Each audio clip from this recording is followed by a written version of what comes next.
Okay, in this video I'm going to break down the 10 years that I've been in the fitness industry, and I'm going to give you, a personal trainer, online coach, fitness business owner, all of my advice in those 10 years, going from personal trainer doing shifts and cleaning treadmills to personal trainer on rent and being left alone by the gym to run my business, to fully booked, to reducing my hours and charging way more money and doing a lot less hours, to online coach during COVID, to gym owner, to then moving online and then becoming, building a mentorship and then building an agency. So I've got a lot of stuff to share.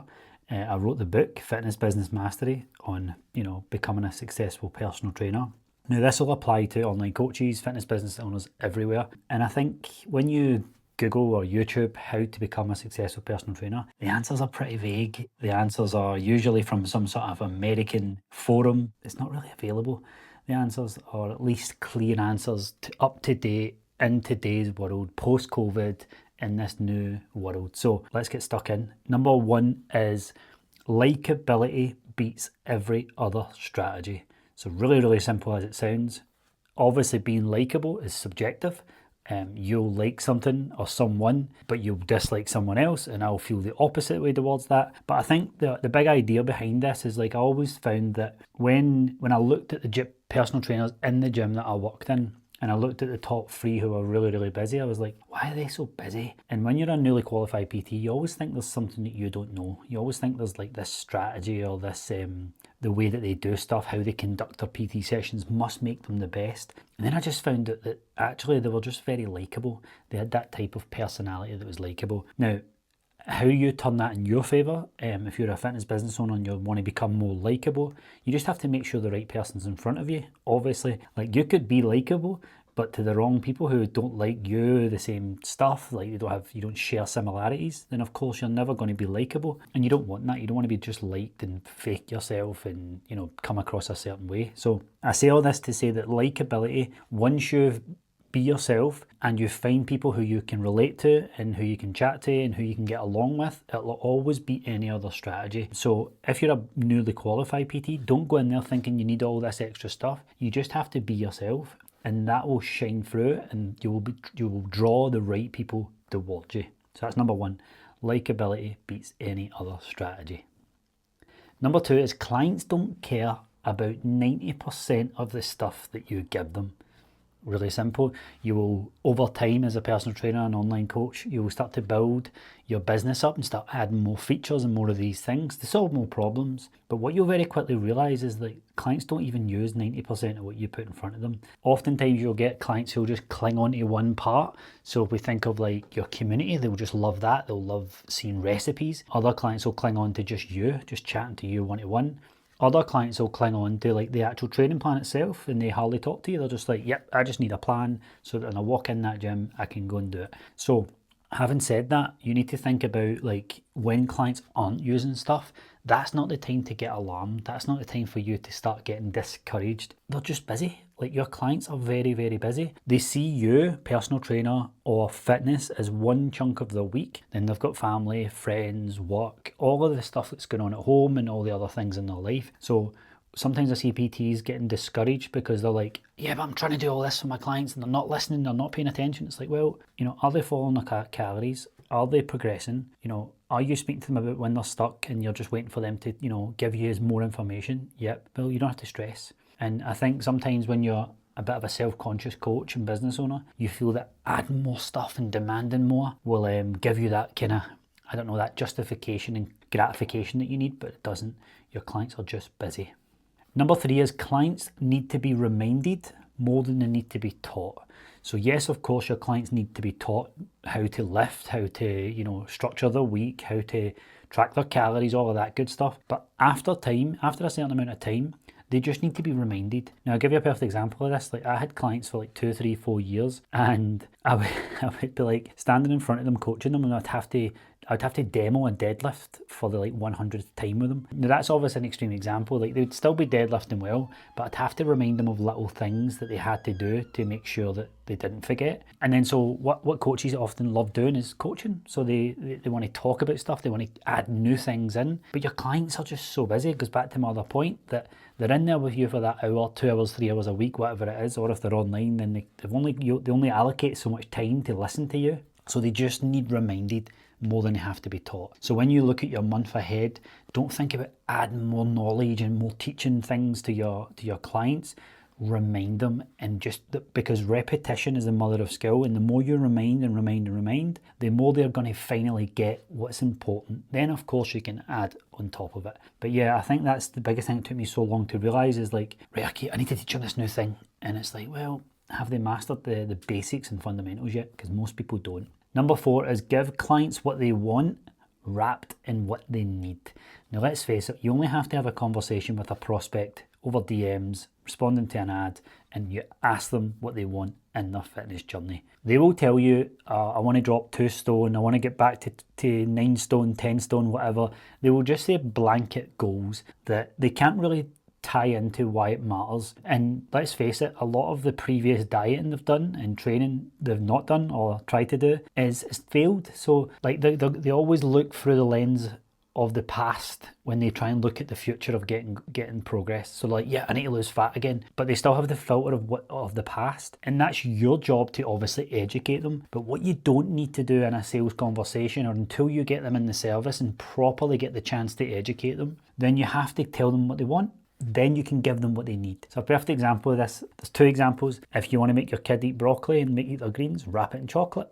They need the greens, they need the vitamins, but they want the chocolate. And if you give someone, one of your kids a bit of broccoli, they might not want to eat it. Same as a dog. Like if a dog's got fleas and you try and give it flea treatment, it's probably not going to want it, or it's going to put up a fight. If you wrap the flea tablets in a nice bit of bacon, nice bit of ham, nice bit of meat, then the chances are they're probably going to eat it. And the whole point there is you're giving them what they want so that you can give them what they actually need. Because most people don't know what they need in a fitness journey. They need educated. And I see a lot of coaches who wear their coach hat too much, and they spend so much time trying to educate their market on what they need. You need this. And they never use the word choice that their market uses. They never just, I'm not saying you lie and say, oh, you want this. Listen to them. Listen to what they think they want. And then when you get the ability to sell to them and they sign up, you can then really start to lay it all out, and they see that. Another part of this as well is like there's a lot of coaches who just force their own agenda down clients and their own training style and everything else. And that's fine if you've got a preferred way of doing it. But you have to understand you have to earn the right to do that with a client. And I've seen so many coaches like get the first few sessions with a client and you never see them again. And it's because they forced their agenda of what they wanted down the client's throat. Now, would it be beneficial? Of course. But you have to get buy-in from clients as well. And number 5, and this was always the best frame for me, the way I could understand it, because I was never the most technical coach, and I certainly never dived too much into nutrition. But I think the thing that always helped me when I was coaching was like, coaching is just about reducing the margin of error. So nowadays you've got loads of tracking devices, you've got Whoops, you've got all the trackers for steps, you've got sleep, all of that good stuff. But we all know that stuff, like it's consistently inaccurate or it's like consistently off, which is fine because that's better than not tracking anything. Same with your steps, same with tracking calories, same with scanning in foods and stuff. 1, we are human, we make mistakes. 2, some of these platforms and applications are off. So the way I always framed it with clients is like, look, fitness is about reducing the margin of error. And because we all start with an error, we all start with, we don't know what we're doing. And then you can kind of guess. It's that whole thing where if I was just to grab cereal in a bowl and just start pouring it in and then start eating away. One time I'd weighed it, and the next time I go to do it, I think, oh, you know what, that's probably about 200. Before you know it, it's 250. I do that every morning for 7 days a week. It's an extra 350 calories on my week. And that's just one thing, cereal. You see what I mean? So coaches overcomplicate nutrition. It's already a very complicated process for your clients. So the way I always framed it was like, we're just reducing the margin of error. And so when I was coaching clients, looking at their check-ins at the end of every week, I would always just look at it and go, right, how can I reduce the margin of error for this particular client? Whereas other coaches look at it through the lens of like, I'm going to add more cardio, I'm going to do this, I'm going to do that. I think more of it is like, how can I reduce the margin of them making a mistake or tracking wrong or not doing enough? And I've always felt that was a really, really strong frame. At least it helped for me, and it allowed me to get a lot of client results. Number 6, and this is for the personal trainers. Personal training is just about postcode awareness. Forget about everything else. Look, it's easy to get drawn in as a personal trainer to the online world, the social media world, where you think to yourself, do you know what?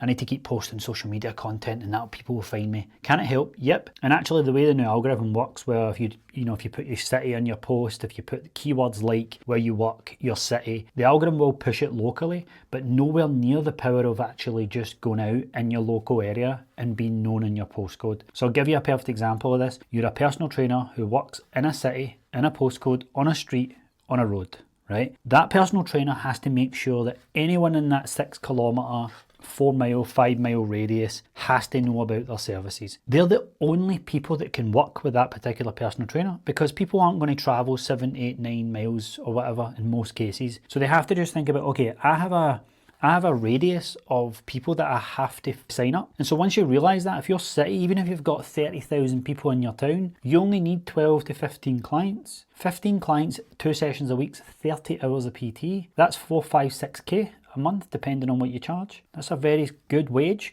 like when you think about that. And so what a lot of personal trainers do is they don't set realistic expectations. So they'll sit on social media and post and wonder why they're not getting anybody signing up. And it's like, well, when you post on social media, your post gets sent out to the big bad algorithm in the big bad world. When you can try and create content for local groups and people in your vicinity, that's all that matters, because someone out with that 7, 8 mile radius can't even coach with you anyway. Right? Now this gets different when you become online coaching and stuff, but if you're growing your personal training business and you're trying to get 2 or 3 more clients, or if you're just starting out, like, it all starts with just people knowing you in your postcode. Like, for example, what would work better? You sending 50 DMs to people on your Instagram following who you don't even know if they stay in your area, or walking around chapping the door of local businesses, coffee shops, and saying, hey, I saw you've got, a number of members of staff here. Do you want to pop in this Saturday and join one of our classes? It's completely free. We'd love to have you in. Is there more potential of that, even a small independent coffee shop, of you signing up some clients, more than sending DMs to people you don't even know are in the city? That's a perfect example of it. Number 7 is be careful who you learn from as a PT. What's happening nowadays, and this isn't the case everywhere, but personal trainers are starting their business, they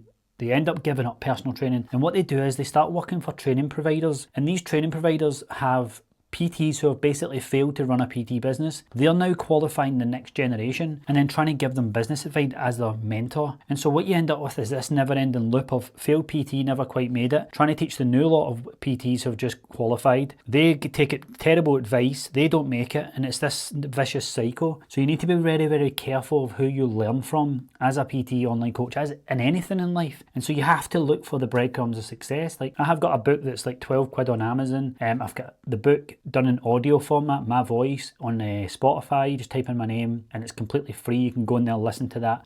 And there's other people out there where you just listen to them and look at what they do, look at their client results. I don't really have that many PTs that work with me, because it's usually when you become PT and you're established and you're looking to open a gym or go fully online and stuff. So I have nothing really to sell you apart from you can buy the book, but I'm seeing a lot of PTs taking terrible advice. And look, I just want to say this. I know it sounds simple and I might be oversimplifying it for a lot of people, but you only need 12 to 15 people in your city to become a successful PT. That's it. Think of that for a minute. And if you're in a big city like Glasgow, Edinburgh, Birmingham, London, Manchester, whatever, it's not a lot of people. It's 12 to 15 people. Chances are you can get 3 or 4 of them from just friends and then referrals from your current 2 or 3 clients that you get. It's not hard. And so you need to be very careful who you listen to. And this goes for when you start working with other PTs in your gym that you end up working in. If you start listening to them, you're going to end up hampering your growth, because a lot of them talk a lot of rubbish and lie. And there's another point further later up that will tie in nicely with this. Number 8 is don't spend thousands of pounds on courses for nutrition, training, protocols and stuff like that as soon as you qualify.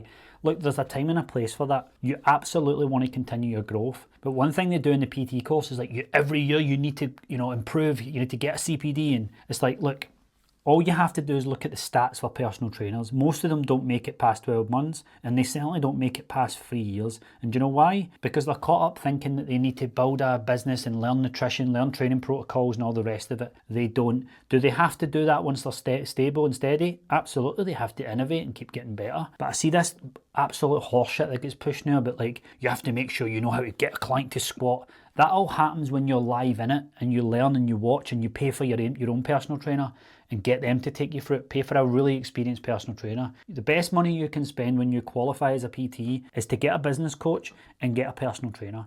And get a personal trainer who's like high level, been doing it for a long time, is very, very good at coaching. Learn from them, right? You don't need to go away and spend 2-3K on a nutrition course. You just won't use it, right? Now, if that's the field and route you want to go down, eventually do that.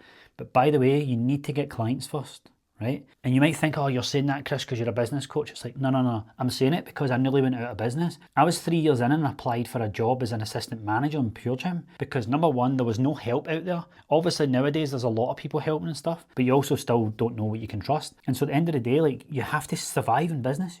You have to get those 12 to 15 clients. And if you don't know how to do that, that's the priority. You think about when I say that out loud, it's like going and getting a nutrition course to serve no one. Like, you're putting the horse before the cart, and that's just as simple as it will be.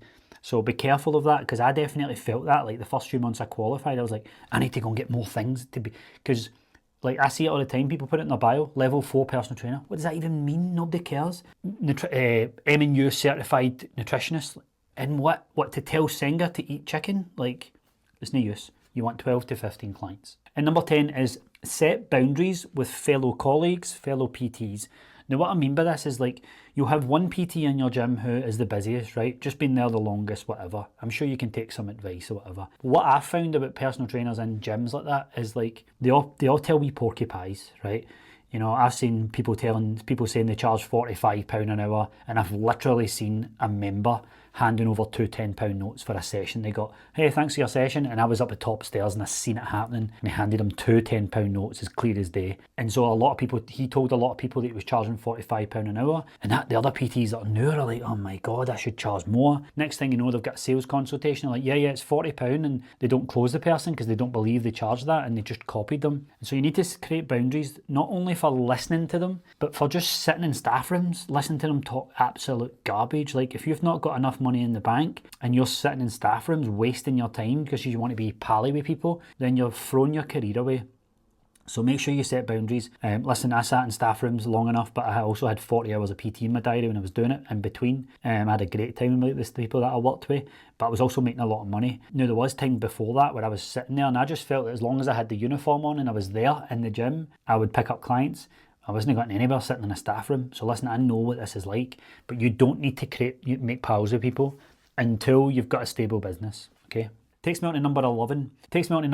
Which is do the opposite of what most of your other PTs do, right? Now, this is everything from when they come in with a can of Monster and they start their session still down in their can of Monster, they're like 3 minutes late to get the client, and they're consistently 2 or 3 minutes late walking out to get that client. People notice this, like it's very, very clear. They come out still drinking a protein shake, and you can tell they're sweating, they've just finished cardio, and they're there meeting the client as they get there. And what you'll notice as well, they just talk about themselves. They go, oh, I'm on prep and here's me, it's all about me. And you'll hear that, and just do the opposite. Make it about the client, right? You see it all the time with these PTs, man. It's like, all you have to do is go to a gym, go to these independent gyms, go to these commercial gyms and just watch them. They could not give a fuck about their client. You can tell it's just about them, the way they saunter about. And so just don't copy that, right? Don't think because that person's busy, got clients, that you go, I must need to act like that. Because people like that can be very impressionable, and especially if you're up and coming and you're trying to get clients, then just turn a blind eye to it. If you see people, like we used to see this all the time, but like 2 or 3 of the same PTs would go out last. So let's say, for example, it's 7 a.m. and you get a couple of clients who are coming in to meet PTs. You would always see me and one or two other guys being the first to get our clients, and then you'd see the other 2 or 3 trickle out getting their clients late. People notice this stuff. It's all about standards. So just do the opposite of what they do and focus on yourself. And number 12 is don't compete on price. I once sent an email out to a bunch of Pure Gyms pretending to be a prospect, and I asked them their prices. So I sent it to like Clydebank, East Kilbride, Shawlands, and I messaged them all the PTs on their websites. And I was like, hey, I'm just looking to find out how much it is for personal training. And the answers I got back were absolutely ridiculous. ridiculous. I'm talking PTs, like they tried to put it like, oh, you'll get 24 sessions and this and that. They tried to package it up in a way that made them justify that they could charge like £12 an hour, £10 an hour in some cases. Now, when I worked in Pure Gym, you couldn't go below £25 an hour. And I sent out this mystery email, and the amount of price points that these PTs came back with is absolutely shocking. And it's funny because if you're a PT in this gym and you hear what PTs charge, you try and match it, or if someone's experienced, you go about £5 less. And this is what happens. There's a race to the bottom, but also you're setting unrealistic expectations of yourself. So don't compete on price because you don't even know their price. They lie about their prices. Stick to the price point that you've got. Sell 10 people on that price. And then when demand's there, look to up it from there. And do that every 10 people that you sign up. Number 13 is create a bubble in the gym with your client. Now, what I mean by this, and this took me a long time to kind of realise, these commercial gyms and gyms in general are just busy, noisy. People get a lot of anxiety when they're in them. The best personal trainers create a bubble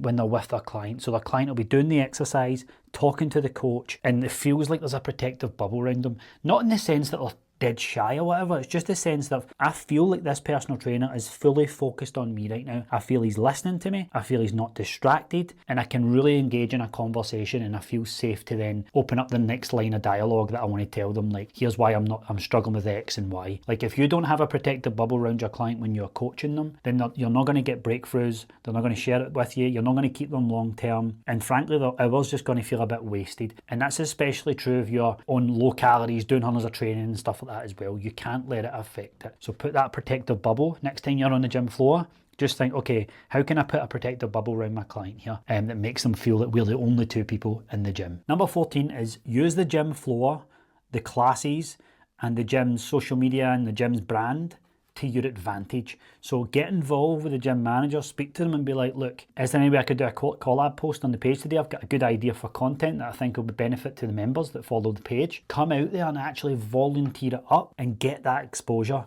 Not only is it going to be a benefit to the gym manager or the gym owner because they're getting content created for them, but it's going to get you in front of people who follow that gym. Because here's the thing, people follow, if it's a gym, what tends to happen is people follow that gym who are in the area. That's typically what happens. You do get extras and stuff, but you'll find that most of your ideal clients will be following that gym page. And of course, it's important for you to get exposure in front of them. You're going to have your own page, obviously, but bring the idea to your gym manager or gym owner. Just say, look, I've got an idea of a little series to do for content for the gym page. Are you cool if I run it past you? They want you to create content. They want content off their hands, and just create a little series that's valuable to the members, and then invite them in to come in and speak to you, free consultation or whatever, a little bit of a half and half, 50-minute consultation, 15-minute quick workout to take you around the best machines that we've got here.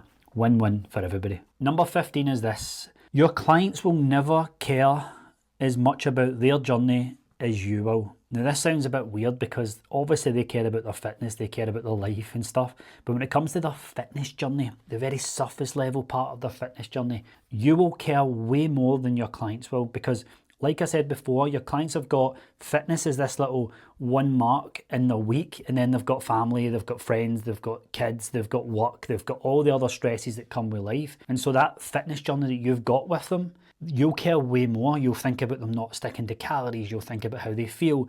Are they loving the service? Are they enjoying it? Like, why are they not talking back to me? You'll overthink so many things when you're working with a client in their fitness journey. So just understand that. Understand it. Take the pressure off yourself and be like, right, okay, what is this client telling me? What do they actually need? Versus all this stuff that I'm worrying about, you know, should I get them in another session? Or did they enjoy that session when they finish with me? What do I have to do to make them stick to their calories? So just ease the pressure of yourself and understand that in my experience, you will care way more than your client will with the fitness journey relationship that you have with them. Number 16, your physique will not carry you to fitness business success. Now look, there was once upon a time where the biggest guy, the biggest girl, the leanest guy typically got the most clients. That time is gone now. Thank God, right? The time now is that you have to be way more than just a physique. You have to be way more than a big arse, a big chest, a set of abs. You have to be way more than that now, and it's a great time to be alive, right? You have to understand your physique will not carry you all the way to fitness business success. Now look, is your physique potentially a business card depending on the market that you attract? Yes, it is. It is one part. Like everything else is one part. If I turn around and say to you, selling is the only way you'll be successful, you'll be like, no, it's not. It's not. It's one part. And it's the same with anything, marketing, ads, like your coaching style. None of it just makes up one part of your success. None of it is the road to success. It's about fine tuning and getting better at each part and strengthening your weaknesses. And so by default, you typically, when you start a PT business, you go on about your physique and your journey because it's a good part. It's a relatable story and it's successful and you're showing that you've walked the walk. Absolutely. But you need to nip it in the bud quite early. You can go back to it and talk about your current journey, absolutely. But you cannot let it try and be the thing that makes you successful. I know way too many coaches sitting there, big shoulders, big chest, big abs, big arse, who once upon a time got there, got busy from that, and now are resenting the industry like, oh, this industry is shite now. It's all about marketing, it's all about content. It's like, nah, mate. Your chest, your abs, your arse, all that stuff, people just moved on to a better set of a better chest, a better set of arses, and a better six-pack. You did not adapt. And number 17 is something that took me so long to realise. You run a fitness business. You run a business in the fitness industry, okay?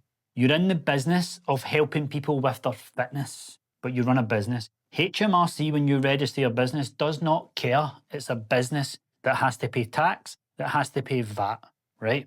So think about that for a minute. And a lot of the coaches that I know struggle to separate fitness and business because fitness is their passion. It's a weird situation where you've got a business that helps people with fitness, so you really struggle to separate the two.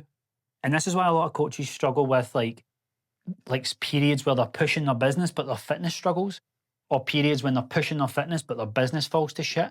It's like you have to remove the two. Just pretend you're in a different industry. Like if you think of like coffee shops, like of course, like they talk about, you know, what beans they use and all that sort of stuff, but they have to sell coffee. And all they think about when they set up their systems and their service is making money. They think about how quick they can make the coffee, how good the product is, and they set it up like that. But they don't at any point go, I'm not drinking enough coffee, and they don't tie their coffee drinking or their coffee taste towards their business. That's not what they do. So you need to think about that in the context of you and your business. Remove yourself. You're in the fitness industry, but you have a business. You're in the business industry. If you keep the two of them together for too long, you will lose your fulfillment and you'll get pretty fed up pretty quickly. Number 18, don't go fully online until you've learned the basics of marketing yourself online. Now in the past, like I would always be pro, got some clients in person, loving it, you want to travel, let's get your own online business launched. But it's very competitive online and it's difficult. And so I would rather you didn't have the pressure of not knowing any content skills, marketing skills, and then taking your in-person business and going fully online. You'll leave yourself unstable, which is not what we want, right? Now, of course, you can stack savings and things and then go fully online and have a bit of a leeway window where you're like, you know what, if I don't pick clients up in the first couple of months, then it's okay because I've got money to fall back on. That's cool. But I really do feel that when you're in person and you've got a really good in-person business together, you pick in your slots when you work, you've got some good clients who are never leaving you, you need to do extra hours of work before and after sessions of learning online marketing, learn how to sell yourself online, learn how to create content that's engaging, learning how to sell, things like that. Because when you go from in-person to online, there's a couple of skill sets that you can't take with you. And so I would always say, before you make that jump and go fully online, by the way, there's no rush, but before you do that, at least have some basic understanding of what it takes to market your services online and sell your services online. Number 19, as a personal trainer, you need to understand the numbers that you need to hit in order to live your dream life, okay? Most people talk about online coaching and living the freedom life, but very rarely personal trainers actually look at the numbers that they need in order to live the life they want to live. So I want you to think about that. Like, of course, get an accountant and get them to kind of sort you out with it. But when it comes to pricing, as a personal trainer, there's only so much you can charge per hour in your gym, in your city with the access and the tools that you've got, right? So you really need to make sure that you have got the right price point in line with your actual life goals. I know this sounds so obvious to speak to a business owner about this, but I overlooked this for about 4 years. I was just happy to be out of a dead-end job and just helping people. It was amazing. But one day you wake up and you're like, whoa, right, okay, why are my savings not going up that much? Well, thinking about, going to buy a new house, but turns out I need 3 years of numbers. In the last 3 years, I've been my numbers haven't been great. So take a minute as a personal trainer, because I do think you'll wake up one day and go, I don't know how long I can keep doing this for. And I don't want you to wake up and have that moment. I want you to plan 3, 4, 5 years so that when you do wake up, you go, yeah, I've been kind of waiting for this moment. I know it sounds a bit negative, but as a personal trainer, they never look at the hourly rate because it's emotional and there's a lot of belief issues around it. But when you think about your hourly rate and then you think about what you're getting paid weekly, monthly, and then look at your year, you have to think about what your ideal life looks like. Because, by the way, phase 1 has been busy in person. Phase 2 is not online. Phase 1.5 is reducing your hours but getting paid more, so you're making more per hour for your time in the gym. Then 1.75 is like, or 2 is having the most ideal diary with a waiting list in person. You get to pick your kids up from school, all of that stuff, right? But I just want to urge you as a personal trainer to know your numbers, because if I come to you and I say, what's your goal? I want to earn 7K a month. And I go, well, you do realise you'd have to work 55 hours a week to do that. Do you want to do that? No. It's like, well, you numerically and mathematically, you can't actually even do it. So just know your numbers. And number 20, this is save the best till last. Probably not. There's been a lot of good ones here, but you need to be more as a personal trainer than just the 1 hour, 2 hours, 3 hours that your clients are with you. Now, online coaches, what some of their marketing will be, you want an online coach because we have a fully comprehensive service. Personal trainers just babysit you in the gym. Well, I will always come back to that because, like, when I was an in-person PT, man, I had both. Like, it was like a full online service, but in person as well. And nowadays, with all the systems that are available, you can be a PT with an incredible online version of your service as well. Like, you can actually have both with building the right systems, education, knowledge, all of that good stuff. And so that we want to make sure that as a personal trainer, when a client leaves that gym after seeing you, there are tools and resources that make them go, wow, this is, do you know what? Like, I actually think I could not have a personal trainer forever because the knowledge and skills that I have learned over time. And do you know what? I'm still going to stay with John or Laura as a personal trainer because I actually love just visiting them and doing my sessions. So that's the frame here. Okay, so that's it. 20 tips from 10 years in the fitness industry. If you watched this far, congratulations, you're going to get places. I will put it down below. As always, if you've liked this video, hit subscribe, hit like, share it with a personal training friend, and I'll see you in the next video.